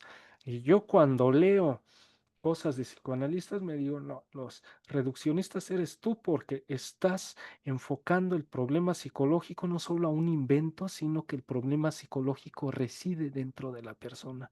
Yo estoy viendo el medio, ajá, estoy teniendo una óptica lo más molar posible. Este, mm, y este tipo de normativas sirven precisamente para ello, ¿no?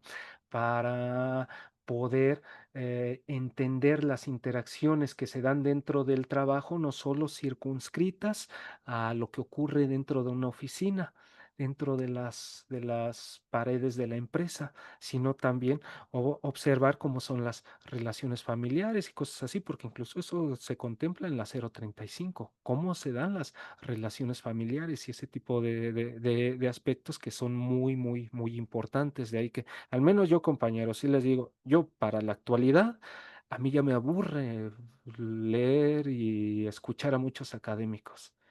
Yo ya el Emilio Ribe, yo ya ni la, ya me aburre, ¿no?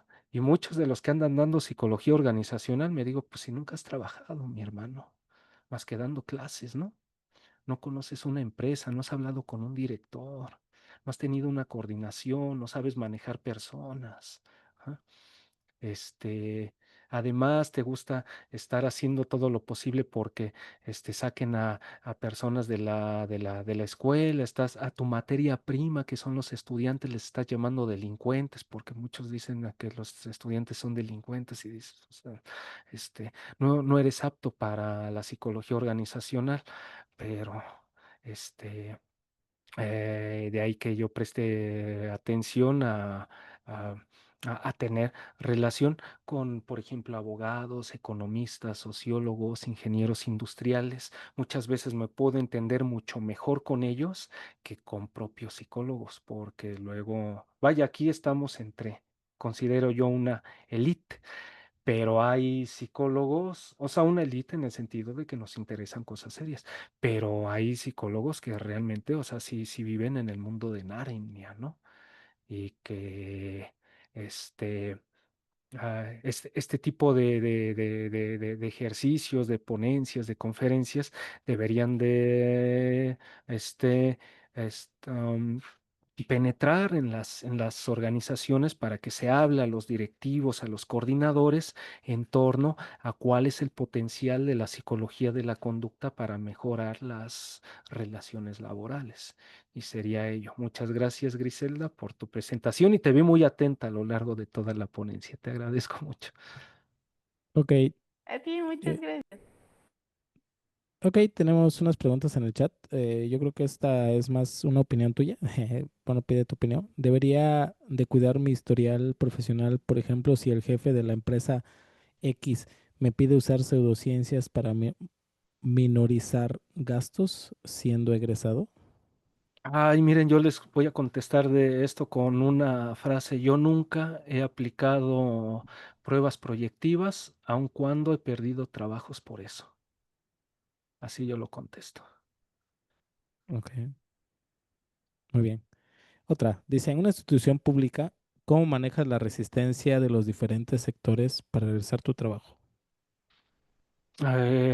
Vaya, pues ahí sería algo también complicado es así, complicado de responderlo a pocas palabras, pero diría pues con consistencia en los procedimientos. Como la consistencia en los procedimientos es indispensable, ¿no? Es indispensable para ello. Ajá. Y am,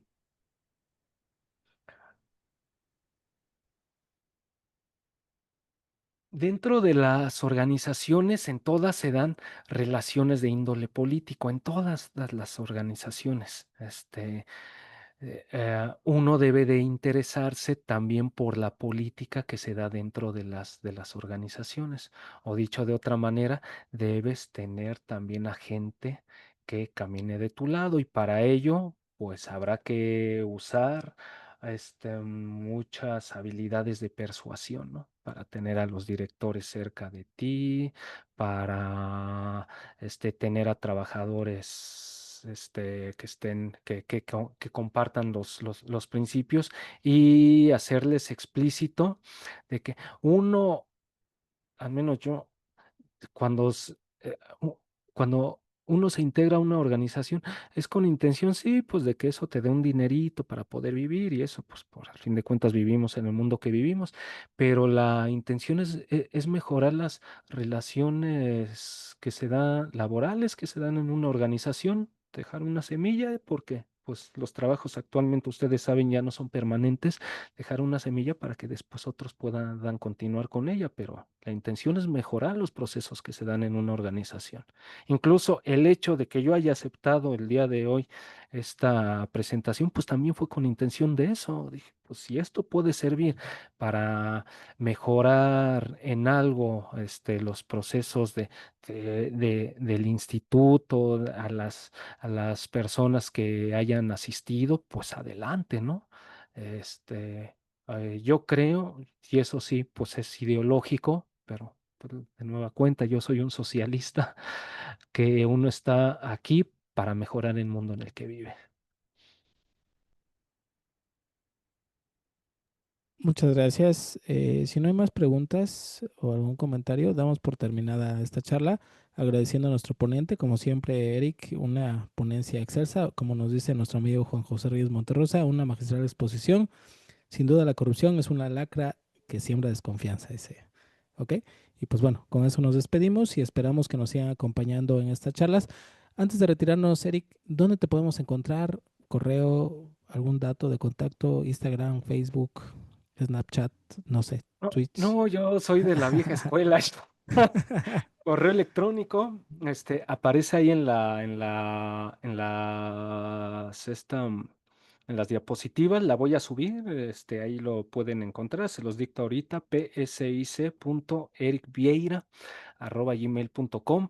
En el LinkedIn estoy como Eric Rodríguez Vieira y en el Facebook también como Eric Rodríguez Vieira. En todas las redes estoy con mi nombre, no uso seudónimos. Para aspectos profesionales, pues sí hay en las estas en el LinkedIn y en el Facebook, pues en esta página que de objetividad y psicología, ahí por ahí también me encuentran y ya si alguien quiere ya mi teléfono para alguna cosa y ya en privado lo puedo, lo puedo compartir por el WhatsApp, o sea, para que se pongan en contacto en WhatsApp para alguna, relación de esta profesional o cosas así.